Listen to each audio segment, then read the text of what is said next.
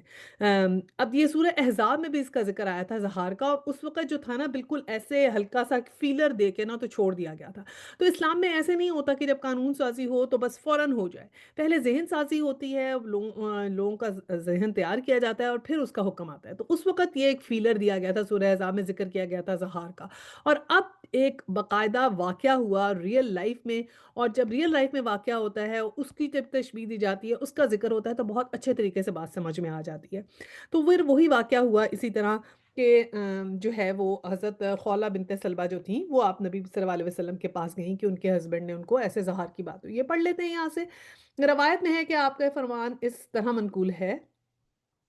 کہ یہ شکایت کرنے والی بی بی صاحبہ سیدہ خولہ بنت سلمہ رضی اللہ تعالیٰ عنہ تھی۔ جب نبی کریم صلی اللہ علیہ وسلم کی خدمت میں حاضر ہوئیں تو اس طرح کی سرگوشیاں کر رہی تھیں کہ کوئی لفظ تو کان تک پہنچ جاتا، ورنہ اکثر باتیں باوجود اسی کمرے میں ہونے کے میرے کانوں تک نہیں پہنچتی تھی۔ حضرت عائشہ نے کیا فرمایا کہ وہ تھیں، یعنی کہ ایسے تھا کہ وہ حضرت عائشہ کے حجرے میں تھیں اور نبی صلی اللہ علیہ وسلم سے شکایت کر رہی تھیں، لیکن اس طرح بات کر رہی تھیں کہ آ، حضرت عائشہ کو ان کی بات سنائی نہیں دی، لیکن کیا ہے کہ اللہ سبحانہ تعالیٰ کو سنائی دی، یعنی کہ اتنی آہستہ بات، اور اللہ سبحانہ تعالیٰ نے اسی وقت سن لی۔ اور کیا وہ کہہ رہی تھی کہ اپنے میاں کی شکایت کرتے ہوئے انہوں نے فرمایا کہ یا رسول اللہ، میری جوانی تو ان کے ساتھ کٹی، بچے ان سے ہوئے، اب جب کہ میں بڑھیا ہو گئی، بچے پیدا کرنے کے قابل نہ رہی، تو میرے میاں نے مجھ سے زہار کر لیا۔ اے اللہ، میں تیرے سامنے اپنے اس دکھڑے کا رونا روتی ہوں۔ ابھی یہ بی بی صاحبہ گھر سے باہر بھی نہیں نکلی تھی کہ جبرائیل علیہ السلام یہ آیت لے کے اترے۔ ان کے خاوند کا نام بتایا ہوا ہے، سیدنا اوس بن صامت رضی اللہ تعالیٰ عنہ۔ تو یہ ہمیں اس کی ڈیٹیل ملتی ہے۔ تو اب بات کہنے کی ہے کہ پہلے یہ بات کے صدیوں پہلے ایک تو ہم دیکھیں کہ کہاں اللہ سبحانہ تعالیٰ بات سنتے، اس وقت تو وہ یہ بھی سمجھتے تھے مکہ میں کہ اگر آپ اونچی کوئی بات کرتے ہیں تو اللہ سبحانہ تعالیٰ سنتے ہیں، اور اگر آہستہ کوئی بات کرتے ہیں تو وہ سنتے نہیں، وہ نہیں اللہ تعالیٰ کے پاس جاتی ہے، نہیں گناہ کی کوئی بات، وہ ان کا یہ سمجھنا تھا۔ تو تب اللہ تعالیٰ نے بار بار قرآن میں کہا ہے نا کہ میں تمہارے دل سے بھی قریب ہوں، تمہاری ہر بات سنتا ہوں، فوراً سنتا ہوں، پوچھو مجھ سے میں تمہیں جواب دیتا ہوں۔ یہ اس کی عملی مثال مل گئی کہ ابھی وہ بات ہی کر رہی ہیں، اور دیکھیں آپ کیا اسپیڈ آف لائٹ ہم کہتے ہیں، وہ اسپیڈ آف لائٹ تو کچھ ہے ہی نہیں، کہاں ساتوں آسمان اور ساتوں آسمانوں کے اوپر اللہ سبحانہ تعالیٰ کا عرش، تو اس عرش کے بعد سے جو ہے وہ کس استواء علی العرش ہے نا، تو وہ کیسے جبرائیل علیہ السلام کس رفتار سے کس سپیڈ سے آئے ہوں گے کہ جدھر وہ حکم لے کے فوراً آ گئے۔ اور پھر اس کے بعد خولہ بنت سلمہ کی جو تھی نا بہت خاص مقام جو تھا وہ اسلام نے ہو گیا تھا۔ اچھا جی، یہاں پر بھی پڑھ لیتے ہیں۔ یہ بی بی صاحبہ رسول اللہ صلی اللہ علیہ وسلم سے فتویٰ پوچھنے آئیں اور اللہ کے سامنے اپنی التجا بیان کی، اور جس پر یہ آیت اتری تھی۔ اچھا، اب یہ جو تھا نا حضرت عمر رضی اللہ تعالیٰ عنہ نے، تو ان کی بڑا اس وقت مقام ہو گیا تھا، تو حضرت عمر رضی اللہ تعالیٰ عنہ اپنے خلافت کے زمانے میں کچھ لوگوں کے ساتھ جا رہے تھے، تو ایک عورت نے آواز دے کر ان کو کہا ذرا ٹھہریے گا، تو حضرت عمر جو تھے فوراً ٹھہر گئے اور جا کے توجہ سے اور بڑے ادب سر جھکا کے باتیں سننے لگے۔ ابھی وہ اپنی فرمائش تعمیل کرا چکی، تو مطلب وہ خود لوٹ گئی وہ خاتون، تو تب امیر المومنین رضی اللہ تعالیٰ عنہ جب واپس آئے اپنے صحابہ کے پاس، تو ایک شخص نے کہا امیر المومنین، ایک بڑھیا کے کہنے پہ آپ رک گئے اور اتنے آدمیوں کو آپ کی وجہ سے اب تک رکنا پڑا؟ تو آپ نے فرمایا کہ افسوس، جانتے بھی ہو یہ کون تھی؟ تو انہوں نے کہا نہیں۔ تو آپ نے فرمایا یہ وہ عورت ہیں جن کی شکایت اللہ تعالیٰ نے 7ویں آسمان پر سنی، یہ خولہ بنت سلمہ رضی اللہ تعالیٰ عنہ ہیں۔ اگر یہ آج صبح سے شام چھوڑ رات کر دیتی اور مجھ سے کچھ فرماتی رہتی تو بھی میں ان کی خدمت سے نہ ٹلتا۔ ہاں، نماز کے وقت نماز ادا کرتا اور پھر کمر بستہ خدمت کے لیے حاضر ہو جاتا ہے۔ یعنی کہ انہوں نے کہا کہ جب اللہ تعالیٰ نے ان کی بات اتنی دور سے سن لی اور نہ ٹالی، تو ہم کیسے ہو سکتے ہیں کہ ہم ان کی بات جو ہے وہ غور سے نہ سنیں؟ میں تو جتنی دیر بھی وہ مجھ سے بات کرتی ہیں تو میں سنتا رہتا ہوں ان کی بات۔ سبحان اللہ! تو اور اس میں دیکھیں نا عورتوں کا کتنا مقام ہے، اللہ سبحانہ تعالیٰ نے اتنا عورتوں کو متعلق قرآن میں ذکر ہے۔ اب اور یہ جس طرح لائیو بات سنی اور اس پہ یہ مرد حضرات اب خفا نہ ہوں کہ ہماری باتیں تو نہیں، عورتوں کی باتیں تو اللہ سبحانہ تعالیٰ سنتے ہیں الحمدللہ، ہم ان کی بھی سنتے ہیں، ہماری بھی سنتے ہیں، اللہ سبحانہ تعالیٰ سب کی باتیں سنتا ہے اور سب کی دعائیں بھی قبول کرتا ہے۔ تو بہرحال یہ جو ان کا رواج تھا نا صدیوں سے، تو اس کو جو تھا نا اس کی جو تھی وہ ممانعت کرنی تھی۔ اب یہ بات آپ سن لیں کہ جو ظہار کا آپ نے دیکھا نا کہ یہ ایک طریقہ کار یہ ہے کہ وہ کہہ دیتے ہیں کہ تم جو ہو میری ماں کی جسم کی جیسے جسم سے تشبیہ دے دیتے ہیں۔ جیسے یہ انہوں نے کہہ دیا تھا کہ تم میری ماں کی پیٹھ کی طرح ہو، تو اب پھر اس کا مطلب یہ ہوتا ہے کہ وہ ہاتھ نہیں لگائیں گے۔ ایک لحاظ سے آپ سمجھیں طلاق کی ایک قسم ہو گئی نا۔ سیدہ خولہ بنت سلمہ کہتی ہیں کہ اللہ کی قسم میرے اور میرے خاوند اوس بن صامت رضی اللہ تعالیٰ عنہ کے بارے میں سورۃ المجادلہ کی شروع کی 4 آیتیں اتری۔ میں ان کے گھر میں تھی، یہ بوڑھے اور بڑی عمر کے تھے اور کچھ اخلاق کے بھی اچھے نہیں تھے۔ تو اب ایک دن باتوں باتوں میں نے ان سے کسی بات کو خلاف کیا اور انہوں نے کچھ جواب دیا، جس پہ وہ بڑے غضبناک ہوئے اور غصے میں فرمانے لگے کہ تو مجھ پر میری ماں کی پیٹھ کی طرح ہے، اور پھر گھر سے چلے گئے اور قومی مجلس میں کچھ دیر بیٹھے رہے اور پھر واپس آئے اور مجھ سے خاص بات چیت کرنی چاہی اور میں نے کہا اللہ کی قسم جس کے ہاتھ میں خولہ کی جان ہے، تمہارے اس کہنے کے بعد اب یہ بات ناممکن ہے، یہاں تک کہ اللہ اور اس کے رسول کا فیصلہ ہمارے بارے میں نہ ہو۔ لیکن وہ نہ مانے اور زبردستی کرنے لگے، مگر چونکہ کمزور اور ضعیف تھے تو میں ان پہ غالب آ گئی اور وہ اپنے مقصد میں کامیاب نہ ہو سکے۔ میں اپنی پڑوسن کے ہاں گئی، اس سے کپڑا مانگا، اوڑھ کر رسول صلی اللہ علیہ وسلم کے پاس پہنچی۔ اب یہ حضرت خولہ جو خود اپنا ڈسکرائب کر رہی ہیں نا وہ ہے سارا۔ تو اس واقعے کو بیان کیا اور پھر اپنی مصیبتیں اور تکلیفیں بیان کی۔ آپ یہی فرماتے جاتے تھے کہ خولہ اپنے خاوند کے بارے میں اللہ سے ڈرو، وہ بوڑھے ہیں۔ اب یہ باتیں ہو ہی رہی تھی کہ نبی صلی اللہ علیہ وسلم پہ وحی کی کیفیت طاری ہوئی اور جب وحی اتر چکی تو آپ صلی اللہ علیہ وسلم نے فرمایا اے خولہ تیرے اور تیرے خاوند کے بارے میں قرآن کریم کی آیتیں نازل ہوئی ہیں۔ سبحان اللہ۔ تو اب پھر کیا اب یہ آپ دیکھیں کہ یہ ایک بات صرف انہوں نے کی تھی، ٹھیک ہے؟ کوئی فزیکل ٹارچر نہیں ہے اس میں کہ بیوی کا کیا ہو۔ اٹ واز جسٹ کہ ان کو مطلب ایک آپ سمجھیں ایموشنل ٹراما تھا کہ اس قسم کی بات کی جائے کہ اب جو ہو تمہارے ساتھ وہ نہیں ہے۔ اب دیکھیں اللہ تعالیٰ نے عورت کی جذبات کا کتنی قدر کی ہے کہ فوراً سے فوراً اللہ تعالیٰ نے جو ہے وہ حکم صادر کیا اور پھر یہ ہے کہ اس کو ظہار کو منع تو کیا، اس کے لیے پھر یہ بھی کہا کہ اب تم ایسے نہیں جاؤ گے، یعنی کہ باقاعدہ بتایا گیا کہ اگر تم نے ظہار ہو گیا تم سے یا تم نے کہہ دیا تو اب اس کے لیے تمہیں کیا-کیا کرنا ہوگا۔ اور وہ سب چیزیں جو ہیں وہ پھر ہمیں اس اگلی آیت میں بتائی جاتی ہیں کہ فوراً سے نہیں چھوڑ دیا اور ہم کس قدر اس چیز کو جو ہے وہ کئی دفعہ بڑے آرام سے کہہ دیتے ہیں نا کہ ہاں ایسے ہی ہے اسلام میں تو یہ ہے کہ عورتوں کو ماریں یا یہ کریں، مطلب کتنی عزت ہے عورت کی ہر جگہ، ماں کے طور پہ، بہن کے طور پہ، بیوی کے طور پہ، یعنی کہ ذرا سی مطلب جو بات ہوئی میاں بیوی کے بیچ میں تو کیسے اللہ سبحانہ تعالیٰ نے اور پھر اس کا جو ہے وہ خمیازہ بھی ان کو بتایا کہ تمہیں کیا کرنا ہوگا، کہ تم میں سے جو لوگ اپنی بیویوں سے ظہار کرتے ہیں ان کی بیویاں ان کی مائیں نہیں ہیں، ان کی مائیں تو وہی ہیں جنہوں نے ان کو چنا ہے، اور کیا کہا کہ سخت ناپسندیدہ اور جھوٹی بات ہے اور حقیقت یہ ہے کہ اللہ معاف کرنے والا اور درگزر کہ اب اللہ تعالیٰ معاف کر دیں گے اور جب معافی مانگے تو پھر کیا کرنا ہوگا؟ کہ آیت ہی ہے جو لوگ اپنی بیویوں سے ظہار کریں پھر اپنی اس بات سے رجوع کریں جو انہوں نے کہی تھی تو قبل اس کے کہ دونوں ایک دوسرے کو ہاتھ لگائیں، ایک غلام آزاد کرنا ہوگا، اس سے تم کو نصیحت کی جاتی ہے اور جو کچھ تم کرتے ہو اللہ اس سے باخبر ہے۔ تو اب اس کا کیا کفارہ ہو گیا کہ ایک تو غلام آزاد کریں اور پھر کیا ہوا دوسرا، اور جو شخص غلام نہ پائے۔ اب دیکھیں جب غلام وغیرہ کا کفارے کا ذکر آتا ہے نا تو ہمیشہ وقت لفظ آتا ہے فمن لم یجد، فمن لم یجد کا مطلب ہے کہ اگر نہ پائے، تو اس کا مطلب یہ ہوتا ہے تھا کہ اسلام شروع سے سلیوری کے اگینسٹ تھا اور اللہ سبحانہ تعالیٰ کو پتا تھا کہ یہ وقت آئے گا کہ غلام نہیں ملیں گے، تو ہمیشہ کلیئرٹی کی جاتی ہے کہ جو شخص غلام نہ پائے وہ 2 مہینے کے پے در پہ روزے رکھے، اس کے دونوں ایک دوسرے کو اس سے پے در پہ روزے رکھے قبل اس کے کہ دونوں ایک دوسرے کو ہاتھ لگائیں، اور جو اس پر قادر نہ ہو وہ 60 مسکینوں کو کھانا کھلائے۔ یہ حکم اس لیے دیا جا رہا ہے کہ تم اللہ اور اس کے رسول پر ایمان لاؤ، یہ اللہ کی مقرر کی ہوئی حدیں ہیں اور کافروں کے لیے دردناک سزا ہے۔ تو اب کیا کفارہ دیا کہ ایسے نہیں، فزیکل ٹارچر نہیں تھا، ایک ایموشنل ٹراما تھا اور اس ایموشنل ٹراما کا بھی کفارہ اللہ سبحانہ تعالیٰ نے کہا ہے کہ تمہیں دینا پڑے گا کہ تم ایک غلام آزاد کراؤ گے اور غلام